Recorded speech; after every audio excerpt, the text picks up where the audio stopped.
আমাদের এখন টার্গেট হলো 2027 আমাদের কমিটমেন্ট অনুযায়ী আমাদের ফার্স্ট ফেজ হ্যান্ড ওভার করা।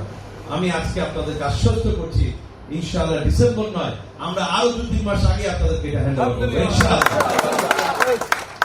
সম্মানিত ভাইরা, আজকে যে বিনিয়োগ অফারটা করা হচ্ছে বিনিয়োগের জন্য, এটি শুধুমাত্র একটি ডিনার সেট দেওয়ার জন্য নয়, কিংবা এটি একটি মোটরসাইকেলের জন্য নয়, এটি একটি উৎসাহের জন্য দেওয়া হতে পারে।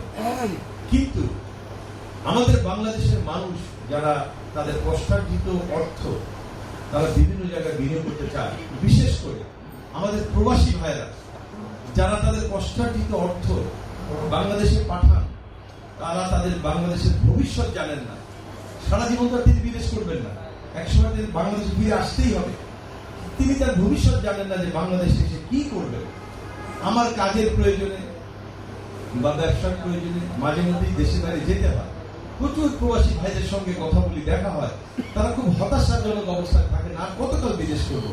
তারা বাংলাদেশে এসে বিদেশে যে পরিবেশটা পায়, ওই পরিবেশটা বাংলাদেশে পায় না, যে কারণে বাংলাদেশে এসে তারা অ্যাডজাস্ট করতে পারে না। আমি অনেক ভাইকে এমন চিনি যারা সব কিছু ছেড়ে ছেড়ে সিদ্ধান্ত নিয়ে বাংলাদেশে এসেছেন, কিন্তু 6 মাস 9 মাসের মধ্যে বাধ্য হয়ে বাংলাদেশ ছেড়ে আবার প্রবাসে, কারণ বাংলাদেশের পরিবেশের সঙ্গে তারা মিলতে পারছে না। তাদের কষ্টার্জিত অর্থটা কোথায় বিনিয়োগ করবে এটা তারা বুঝতে পারছে না।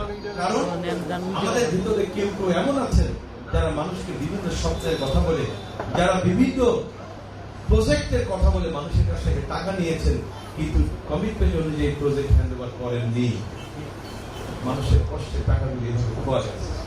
ওই যে একটা কথা আছে যে চুন খেয়ে গাল করলে দই দেখলে ভয় পায়, বাংলাদেশিদের দিকে এখন সেরকম একটি অবস্থা। মানুষ সত্যিকারের প্রজেক্টেও বিনিয়োগ করতে ভয় পায়। আরেকটি বিষয় আছে অপপ্রচার।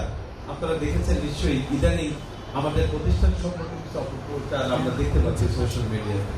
বাংলাদেশের জন্য এটি খুবই দুর্ভাগ্যজনক যে কোন একটি প্রতিষ্ঠান যদি দাঁড়িয়ে যায়, তাকে টেনে নিচে নামানোর জন্য আরেকটি গ্রুপ কাজ করে। এটা আমাদের বাংলাদেশিদের জন্য অবশ্যই দুর্ভাগ্যজনক এবং লজ্জাজনক বিষয়।